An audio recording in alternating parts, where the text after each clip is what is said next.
Example, উদাহরণস্বরূপ, such as, যেমন, like, যেমন, for instance, উদাহরণস্বরূপ। এখন দেখো এই কানেক্টরস গুলো যে উদ্দেশ্যে আমরা ব্যবহার করি, উদ্দেশ্য আছে না, এই উদ্দেশ্যের ইংলিশ কি? পারপোজ।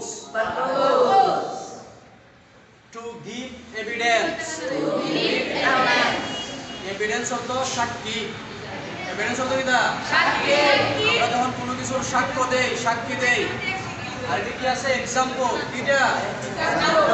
কোনো কিছুর উদাহরণ দিলে অথবা কোনো কিছুর সাক্ষী দিলে আমরা এই কানেক্টরস গুলো ব্যবহার করি। কানেক্টরস মানে কি? সংযোজক।